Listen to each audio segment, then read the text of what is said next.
Americans for Prosperity North Dakota proudly supported important policy improvements that broke barriers for all North Dakotans this legislative session.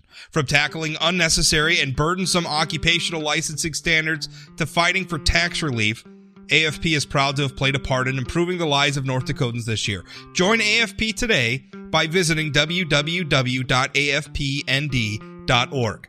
This advertisement was paid for by Americans for Prosperity.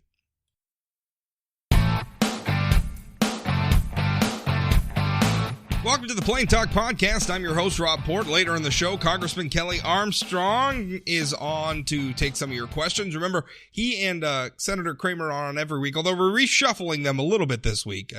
With the holiday weekend next week, it's just the schedules had to move around a little bit. But he's on taking your questions. If you want to submit questions to them, you can anytime, rob@sayanythingblog.com. But until we get there, let's talk about Measure 1 for a minute. Now, you will remember Measure 1. It was the ethics measure on the statewide North Dakota ballot last cycle. And when it was approved by the voters, essentially what it did, among other things, is it created, certain new restrictions on political activities, new reporting requirements, and also an ethics commission. Now, an interesting thing about that campaign is that it was very much anti-lobbyist, right? I mean, you all remember it. It was, lobbyists are influencing our government. These lobbyists are coming in and they're just having our way, and they're pushing, these lawmakers around, and they're buying them dinners and making them vote all these different ways. It's lobbyists are terrible, lobbyists are bad. And indeed, the measure itself banned lobbyists from serving on the ethics committee. I'm going to read from you now subsection 3 of Section 3 of Article 14, which was the portion of the North Dakota Constitution created by Measure 1. It reads, I quote, "The Ethics Commission shall consist of 5 members appointed for 4-year terms by consensus agreement of the governor, the majority leader of the Senate, and the minority leader of the Senate. No member of the Ethics Commission may hold or other public office or be a lobbyist, candidate for public office, or a political party official." So you can't be a lobbyist. The problem is, who's a lobbyist? Well, Measure 1 essentially uses the definition of lobbyist that's already in statute, which is essentially somebody who's registered to be a lobbyist at the legislature. Now, it's important that you define lobbyist because we have a participatory form of government. Are you a lobbyist if you send an email to your local lawmaker urging them to vote a certain way on an issue? Are you a lobbyist if you contact your lawmakers and invite them to a neighborhood forum? What constitutes lobbying? So we have a definition in the law, and if you meet that definition, you have to register to be a lobbyist in the state of North Dakota. If you go down to the legislative session, you'll see the lobbyists walking around. They have to wear little badges identifying who they are. They are the lobbyists. Now, here's the thing. If you register to be a lobbyist, your registration ends. It's a 2-year registration, essentially, and it ends at the end of the biennium. So if you register to be a lobbyist during the 2-year biennium, your registration is up on June 30th because that's when the current biennium, the 2017-2019 biennium, that's when it ends, June 30th. Now, we are expected to appoint members to the Ethics Commission on July 1st, which means essentially that if you're a registered lobbyist and you lobbied earlier this year during the 2019 legislative session, your registration is up on June 30th, and the next day you're eligible to sit on the Ethics Commission, sort of a one-day loophole that exists. And in fact, it's funnily enough, a lobbyist who works for the Measure 3 people, right? The name of the committee that was behind the Measure 1 campaign was a group of people called the North Dakotans for Public Integrity. A gentleman by the name of Gregory Stites from Bismarck was registered as a lobbyist for that organization. I have no idea what he got paid, if anything. But he has now also applied, and I obtained the list from Governor Doug Burgum's office. As of yesterday afternoon, I should say Tuesday afternoon this week, Tuesday the 21st, at about 1-something in the afternoon, 47 people had applied. Of them, 5 people were registered lobbyists in the past, 3 of whom were registered to lobby during the 2019 legislative session, one of whom is Gregory Stites, who lobbied on behalf of the North Dakotans for Public Integrity, who backed Measure 1. So there's a loophole here whereby lobbyists, including a lobbyist who works for the Measure 1 people, can serve on the Ethics Commission. Now, I'll tell you, I don't really have a problem with lobbyists serving on the Ethics Commission. I don't think that lobbyists are bad people. I wasn't part of, in fact, I opposed Measure 1. I wasn't part of the campaign that vilified lobbyists. I think you have to remember, again, we live in a participatory form of government, but not everybody has the time to go down there and to track what's going on in the legislature and to urge lawmakers to vote a certain way. And so we have all sorts of organizations from, the National Rifle Association to teachers unions to the North Dakota Farmers Union to the North Dakota Farm Bureau, all these different organizations that advocate for different constituencies, and they all hire lobbyists, and those lobbyists, urge a path in the legislature that reflects the views of their organization. There's nothing really wrong with any of that. I don't really have a problem with lobbyists, but the voters voted for restrictions on lobbyists. The voters fell for a campaign that vilified lobbyists. And yet here we have lobbyists who can serve on the Ethics Commission. Because I'm pretty sure you don't stop being a lobbyist because your registration card expired on June 30th. And then July 1st, all of a sudden you're on the Ethics Commission. So that's kind of an interesting situation. Now, let's think about this another way. Let's say that you, and I don't want to vilify any particular group because I don't know that anybody out there would actually do this, but let's say for a minute that there's some big corporation. We'll call it Widget Corp. And you work for Widget Corp and you're a registered lobbyist for Widget Corp and you're down at the legislature urging lawmakers to vote what's best for the interests of Widget Corp, as is your right.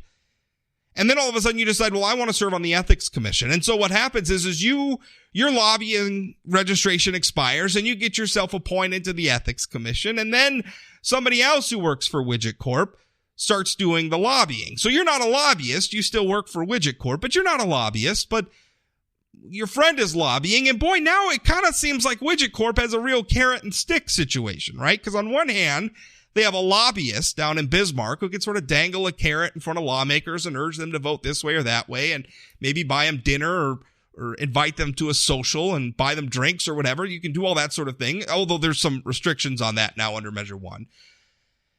But now on the other side of the coin, you also have somebody who's on the Ethics Commission who has an enormous amount of power to investigate alleged wrongdoing, including anonymous complaints of wrongdoing against lawmakers. Now, I think that's the thing a lot of people are forgetting is that, somehow this creation of an ethics commission full of political appointees is going to make our government more ethical. But I would argue, where has that ever really worked? Some of the most corrupt places in America, places like New Jersey, places like, Chicago, Illinois, places like New York. I mean, these places have all sorts of oversight committees, all sorts of ethics committees. Do you think they've really made those places more ethical? Washington, D.C. has ethics committees and oversight committees all over the place. They have them coming out their ears. Do you think Washington, D.C. is an ethical place? This is why I oppose creating an ethics commission in the first place, is I don't really think it accomplishes anything. I think it's born of circular logic. It sounds nice on paper, right? Oh, we'll create an ethics commission and they'll promote ethics. But really, the Ethics Commission is going to be made up of people who are involved in politics, people who have their own agendas and their own biases. And at the end of the day, the Ethics Committee is at best, what we can hope for is that it doesn't really do anything at all. At worst, it's going to become a tool for political vendettas, a tool for anonymous complaints, a tool for creating clouds over policymakers for partisan political purpose. We're better off with policies that promote transparency. Right? We're better off with policies that require people to divulge their interests, require people to divulge information about their political activities, and then let the voters decide. The best ethics committee in the world, as far as I'm concerned, is the electorate. If somebody is doing something untoward, they can do it out where we can all see it, and the voters can decide whether or not that's enough to remove them from office or not. That's really all we need. That, and I think an aggressive, engaged press corps, that and an electorate that cares. I mean, those are the things that fight back ethics, that promote ethics, I should say. And, frankly, we already have an auditor's office in the state of North Dakota. I think the auditor does a very good job. But for the most part, we just need to leave it to the electorate. I never thought that Measure 1 was a good idea. I never thought that this ethics committee was a good idea. Now I think we're finding out there's no real way to craft this, that it's going to work all that well. And again, you go around the country and there's ethics committees here and there's ethics committees there, and I would argue they really don't make anything all that more ethical. But I'm not sure the people who created this were really after ethics. I was reading some quotes by Mr. Stites. I'll remind you, he's the lobbyist who worked for the North Dakotans for Public Integrity, who now wants to sit on this ethics commission. He's been describing this ethics commission as a fourth branch of government. And I think that's very interesting because I think it's unintentionally revealing of what the intent was with Measure 1 all along. It was backed by left-wing people who are frustrated by the fact that they haven't really been able to do a very good job getting in control of our other branches of government, specifically the elected branches of government, the executive. Well, I guess the judicial branch is elected in North Dakota, but it's not really a partisan branch. But when it comes to the executive branch, to the legislative branch, our friends on the left have not been very good at winning elections there in more than a generation. And so rather than convince voters to elect them to run those branches of government, they convinced voters to create a whole new branch of government that can be used for political gain in the other branches.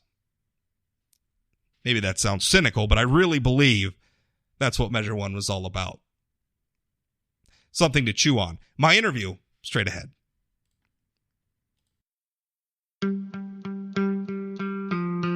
This episode of the Plain Talk Podcast is brought to you by Energy of North Dakota.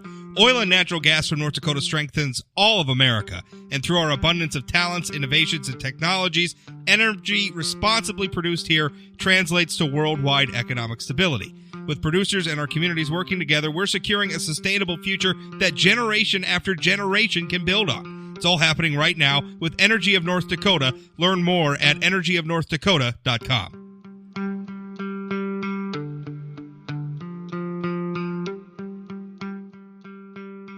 Congressman Kelly Armstrong joins me as he does every week, although we're a little bit different. We're on a modified schedule this week, Kelly, because we got a holiday coming up and everything's getting moved around. So a little bit of a modified schedule this week, recording this on Wednesday when normally we do a Thursday. But how's it going, man? Yeah, it's going well. I mean, we're just grinding along, ready to get out of D.C. for a week. John Boehner used to always say, if you're in session for more than 3 weeks in a row, nothing good happens. We've been in for 4 weeks, so I think everybody's ready to get back in district. Well, it seems like tempers are flaring a little bit. President Trump, as we record this earlier in the day, walking out of an infrastructure meeting because the Democrats are talking about impeachment. He's tweeting about, that it's harassment of the presidency. It's kind of funny. I read an article earlier today that said that, so far Nancy Pelosi has been kind of the bulwark in the Democratic caucus against impeachment. That, I think she's fine with sort of walking right up to the edge of impeachment, but she hasn't wanted to lead her party over that cliff.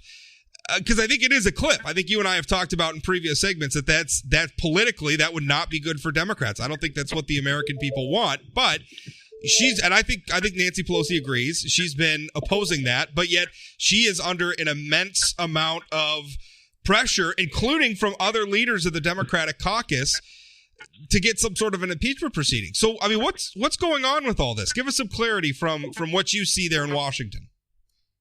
Well, so we had the McGahn testimony in Washington or in Judiciary earlier this week, and the chairman gavelled them out before any of the members could talk. And that wasn't a shot towards Republicans. That was a shot towards Democrats.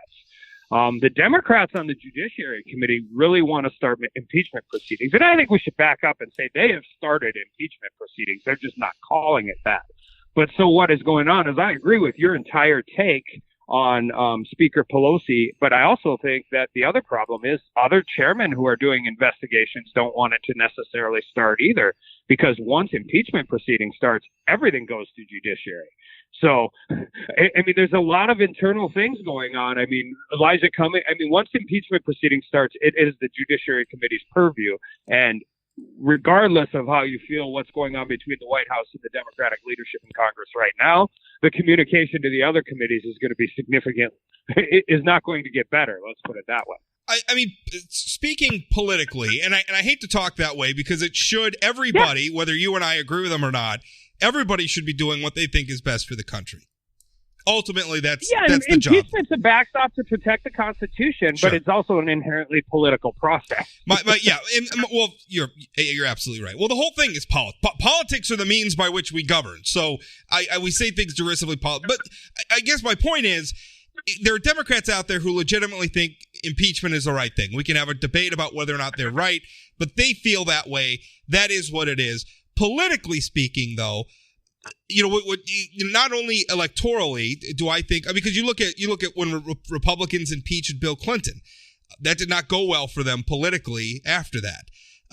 I'm not so sure that we wouldn't see the same sort of effect happen if Democrats tried that with Donald Trump.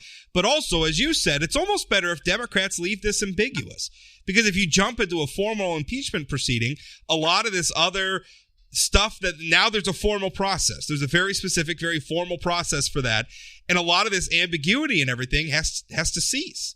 In a lot of ways, I'm almost not so sure that that's not the purpose that the Mueller probe served, is it took all of these nebulous things, all of these theories and rumors and everything. Somebody went out there, they probed all of that, they produced a report and brought clarity to the situation. I realize the Mueller report, maybe people are laughing because I'm saying the Mueller report brought clarity, but in a sort of way it did. And I'm not so sure politically Democrats would be smart to commence impeachment proceedings. It's almost better for them if they just keep doing what they're doing.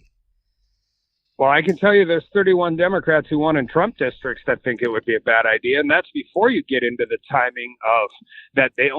We're running. Elections start earlier and earlier. You and I have talked about this for years, but we're getting to a point where, you and I have talked about this about other members of Congress when people call for it. There's an election coming up in 2 years. There's a way, if you do not like President Trump, there's a way Democrats can handle this. Yeah. And but the problem is it's bleeding into everything. I think it's bleeding into USMCA.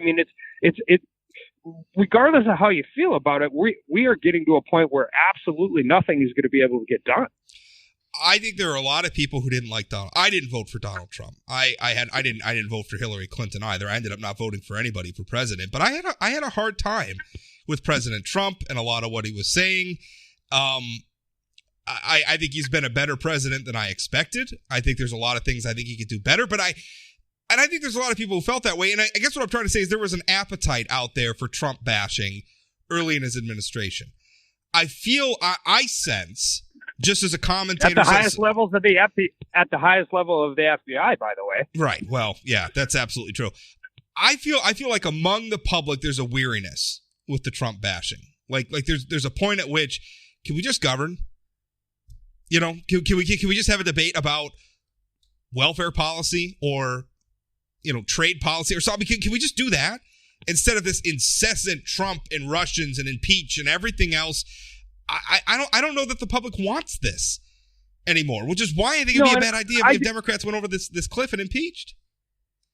Well, and the bar contempt hearing is a perfect example of that, because we had a hearing a week after the bar contempt that was actually a good hearing on executive privilege and accommodation and negotiation and how these process works. The problem is we had it after we had held the attorney general in contempt for not violating the law. They're not interested in the truth. They want the fight.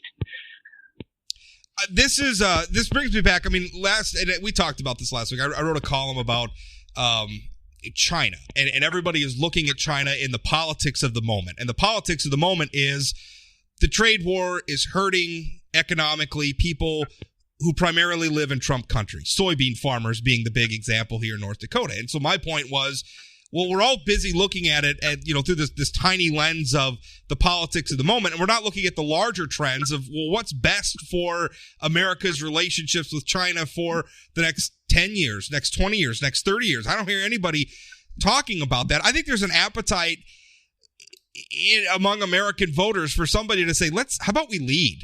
How about instead of it being this constant squabbling between two warring factions, and we just lead and try to decide what's best for this country, and we're going to have disagreements along that path, but let's do that instead for a while.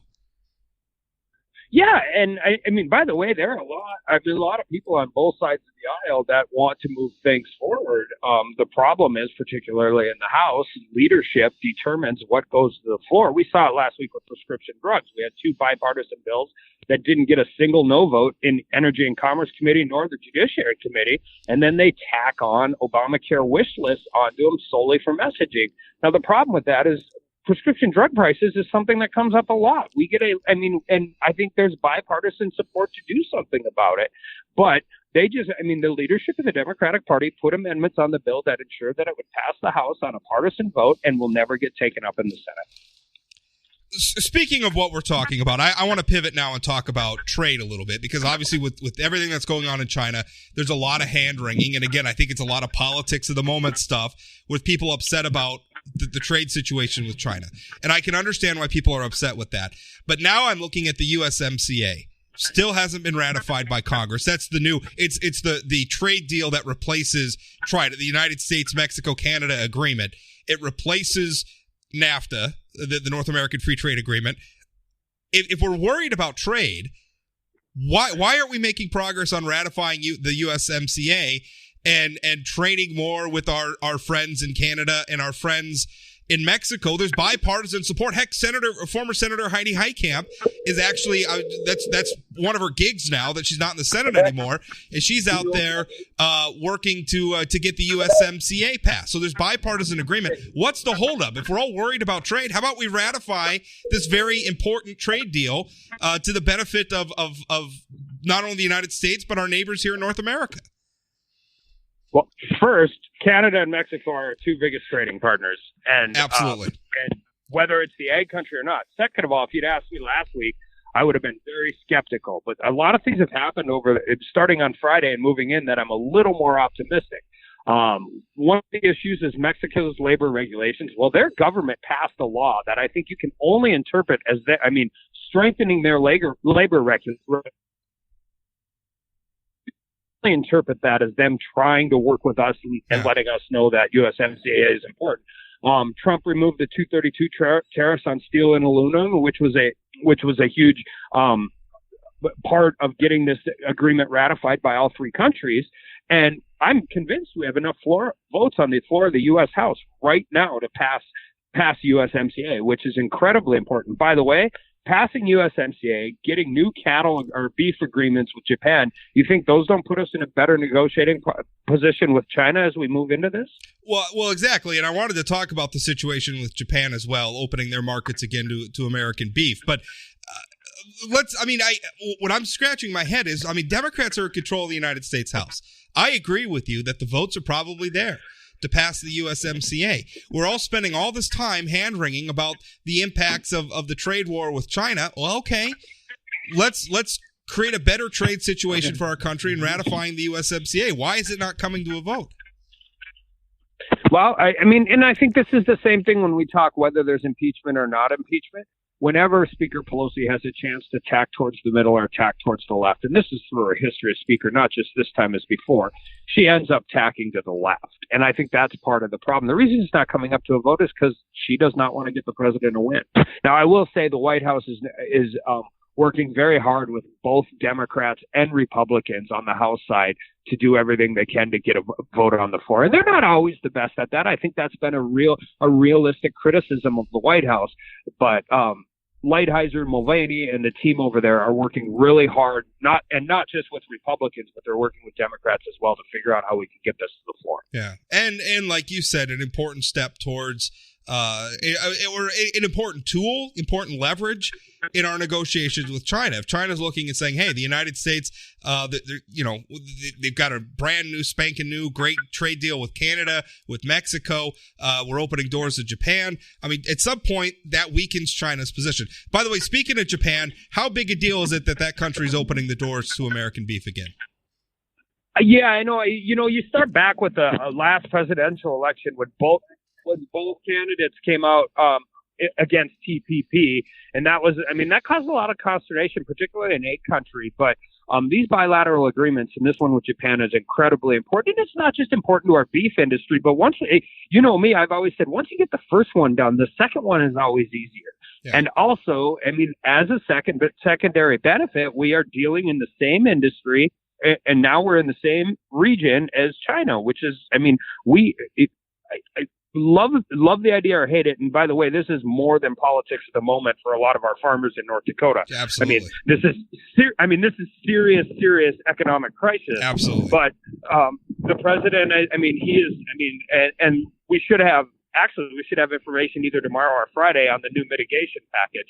But this is a big deal, and this is a long-term trade agreement by getting USMCA done with our two biggest trading partners, Canada and Mexico. But he wants a solid long-term deal with China with a country who's proven they'll steal from us, they'll cheat, and they won't honor the deals we have. So it's important. Do you feel like also, I mean, because the President Trump, immigration, probably I think arguably the defining issue of the president's era of the Trump era is immigration.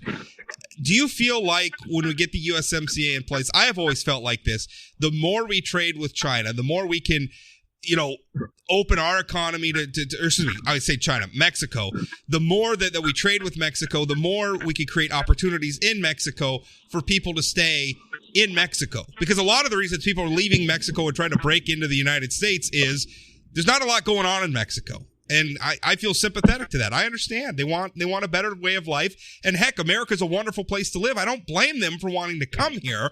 But if we can help make, by trading with Mexico in a way that's mutually beneficial, if we make Mexico a better place to live, don't more of them want to stay there? Doesn't that help take some of the pressure off illegal immigration? Absolutely. And it also helps create relationships with them so they can deal with their southern border, because our problems with immigration are twofold. At least when we catch like unaccompanied minors or different situations with Mexico, we can return them. But when they come from a non-neighboring country, that is what's such a huge part of the stresses on U.S. border protection right now, is because you can't do the same thing if they're from Honduras or from somewhere in South America.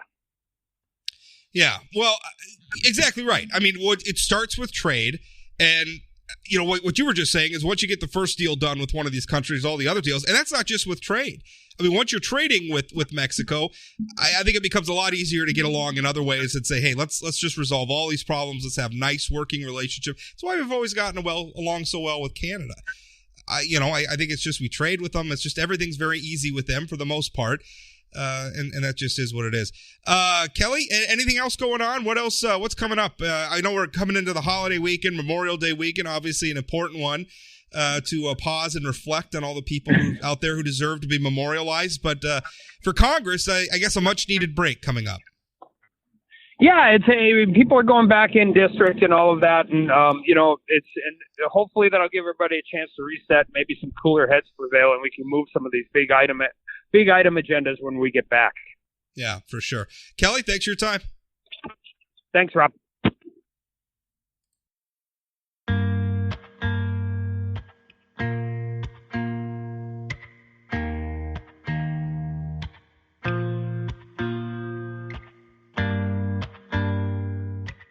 That's it for the podcast today. New episodes come out most weekday mornings. If you want to subscribe to the podcast, you can visit sayanythingblog.com, click on the Plain Talk Podcast. All the different subscription methods are there, or just download a podcasting app and search for Plain Talk with Rob Port. Pretty easy to find. If you're using a podcasting app that allows you to, or a platform that allows you to rate or review the podcast, if you would leave an honest rating and review, I would appreciate it. The algorithms out there use those to help other people who might be interested in this podcast find it. So if you would do that, I would appreciate it. If you ever have any feedback on the show, you can email rob@sayanythingblog.com, or you can get in touch with me via social media. Pretty easy to find, Rob Port or Say Anything Blog on Facebook or Twitter. And if you do follow me on there, say hi, because I like it when people say hi. Thanks for listening. We'll talk again.